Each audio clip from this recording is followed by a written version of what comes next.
Fala pessoal, tudo bem? Eu sou o João, capitão amador. Nós somos aqui do canal Elite Náutica e hoje nós iremos falar de um tema muito importante, né, do livro Naval Ship Handling, chamado Bank Effect, tá?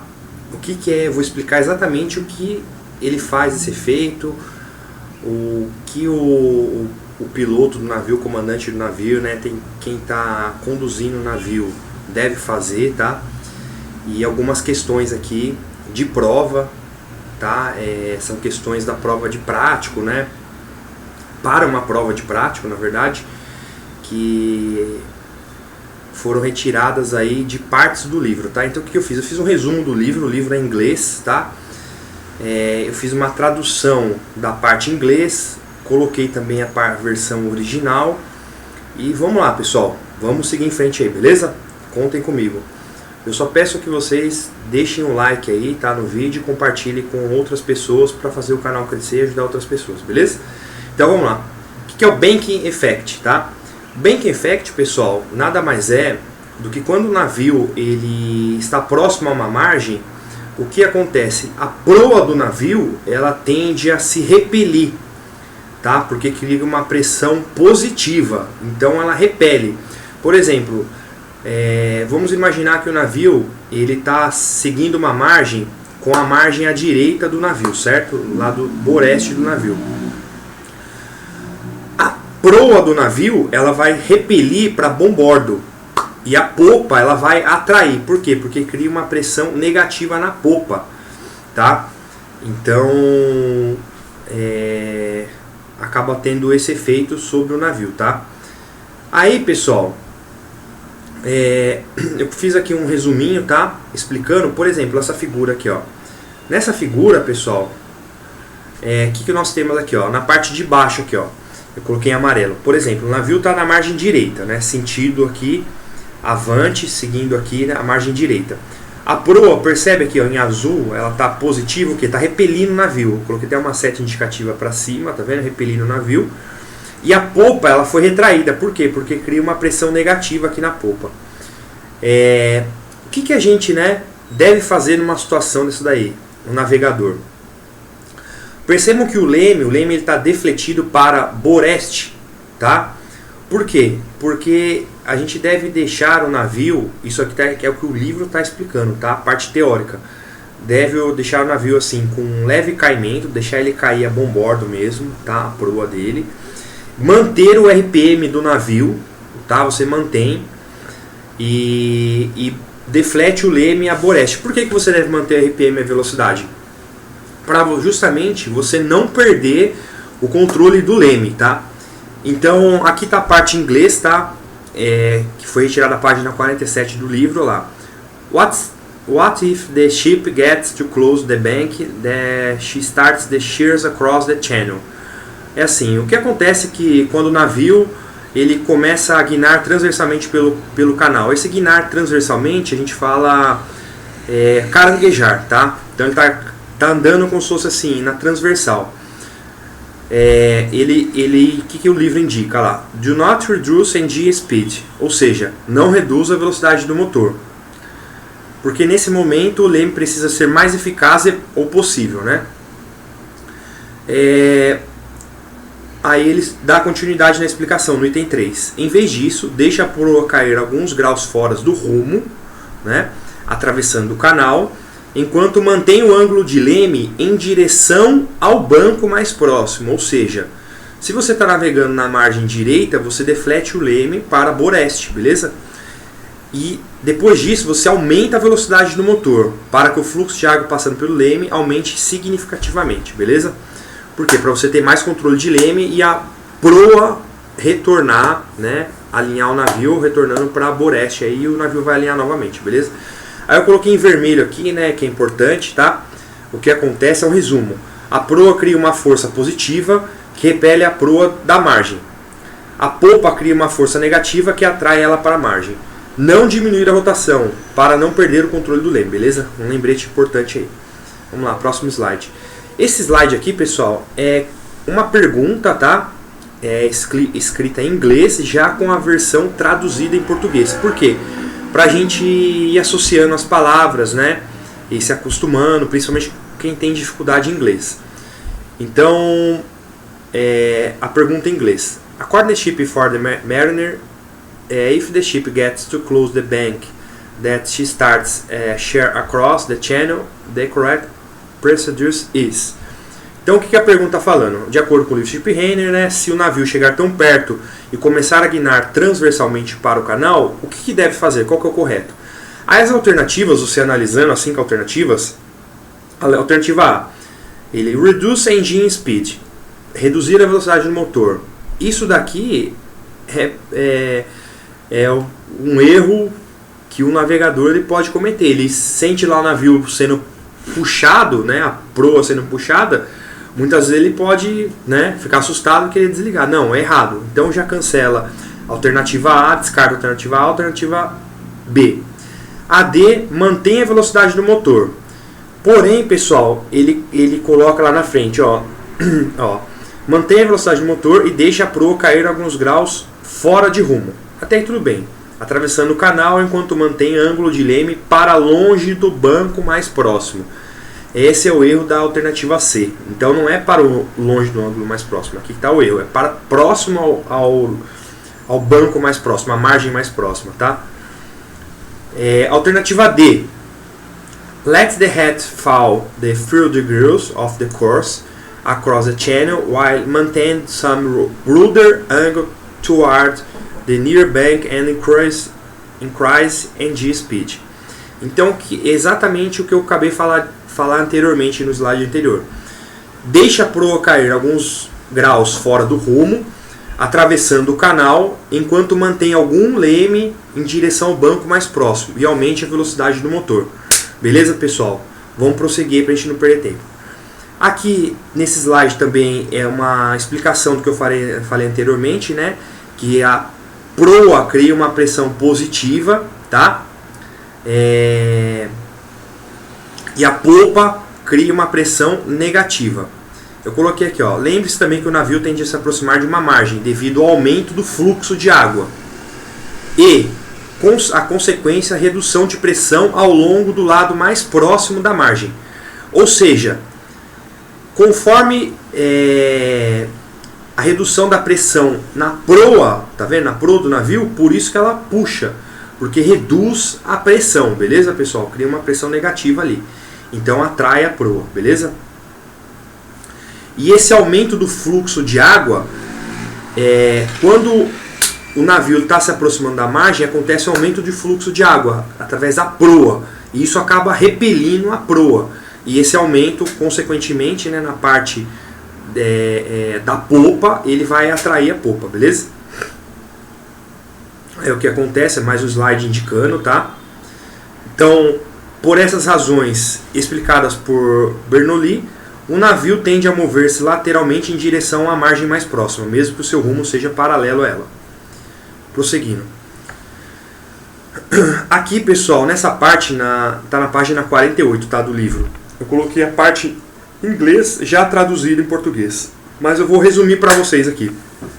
Isso aqui, pessoal, por exemplo, quando você está navegando num rio, você tem uma curva para a esquerda. O que você deve fazer, pessoal? Você pode fazer, na verdade, né? Você pode usar as forças hidrodinâmicas para ajudar na guinada. E você simplesmente deixando o leme ao meio, quando você se aproxima da margem, com o navio próximo à margem, essa força hidrodinâmica que eu acabei de explicar para vocês anteriormente, o que vai acontecer? Ela vai repelir a proa. Ou seja, se você está navegando numa margem direita, a proa ela vai se repelir para bombordo, para a esquerda, tá? E você automaticamente, com o leme ao meio, vai conseguir fazer a curva, beleza? Resumidamente é isso daqui, tá?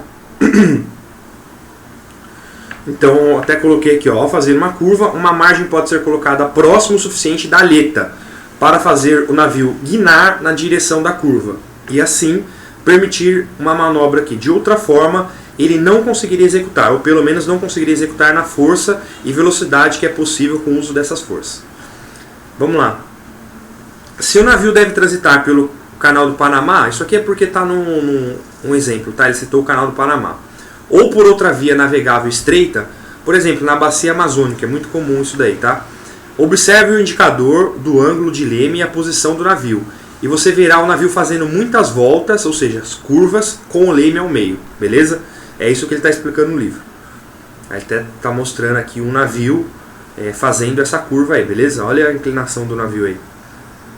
Aí uma pergunta, pessoal, em inglês, tá? Eu fiz a tradução, são algumas afirmativas, tá? Então vamos lá.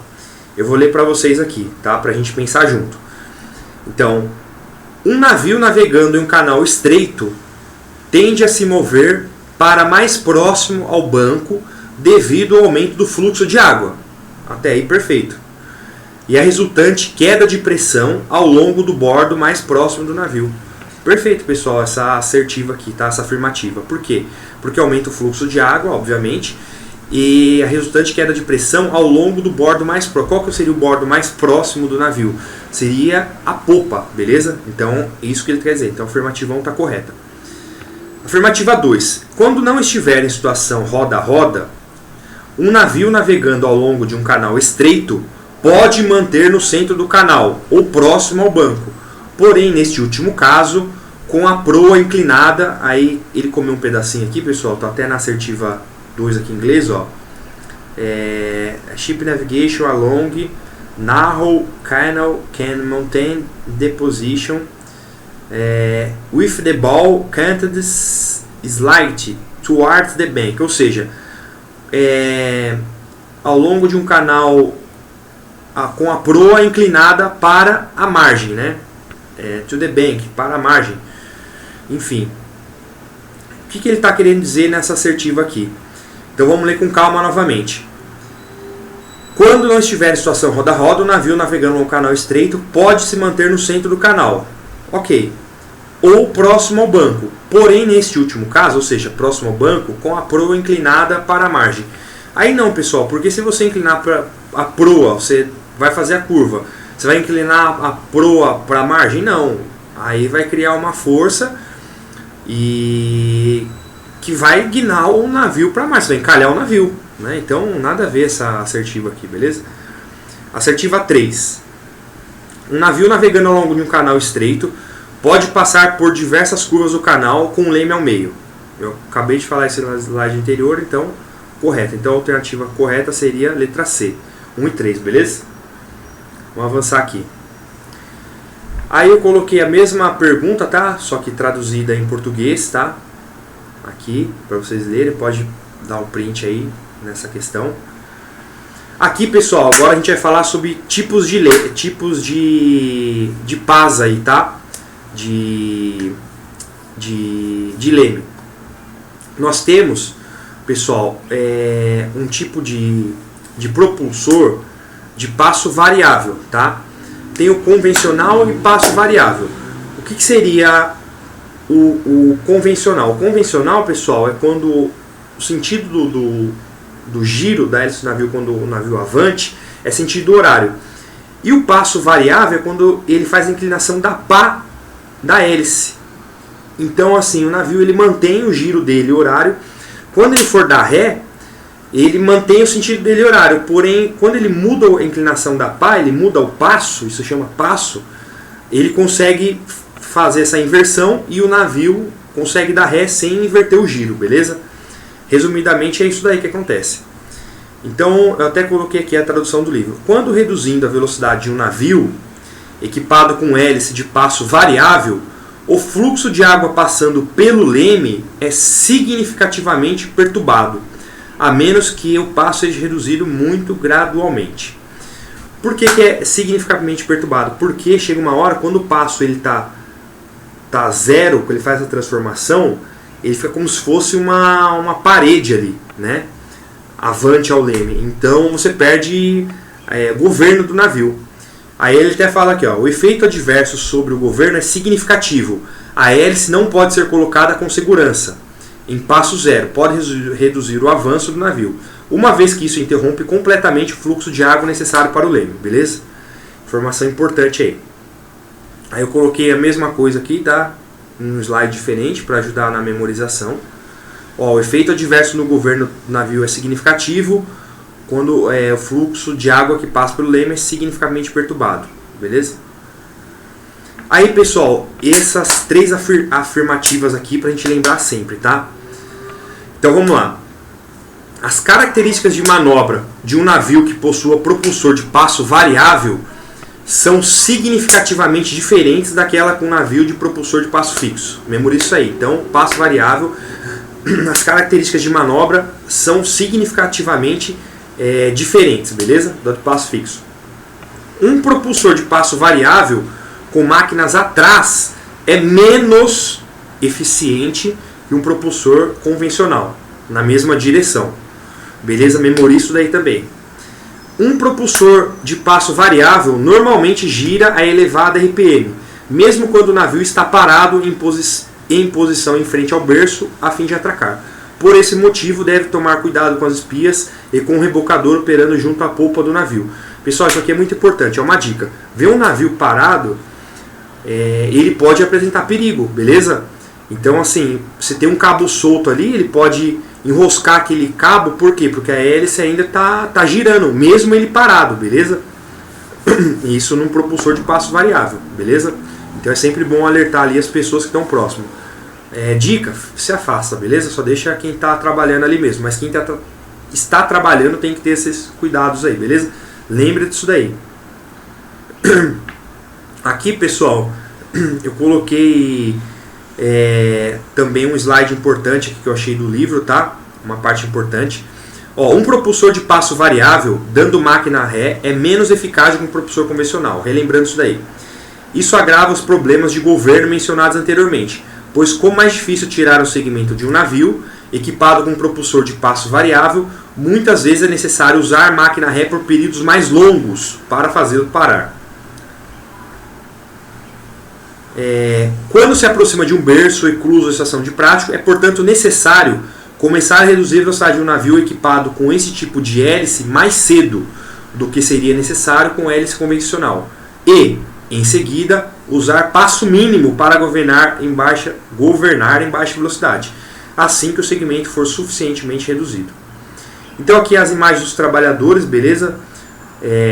Tomando as devidas precauções aí, para que os cabos não sejam enroscados aí no propulsor, beleza, pessoal? Eu coloquei a tradução aqui do livro, tá? A parte original em inglês e a parte traduzida em português, beleza? Pessoal, espero que vocês tenham gostado desse vídeo, tá? Eu fiz um vídeo rápido aí, com as principais características do Bank Effect. Só peço que vocês deixem um like aí e compartilhem o vídeo, tá bom? Um forte abraço, fiquem com Deus. Até a próxima. Valeu, pessoal!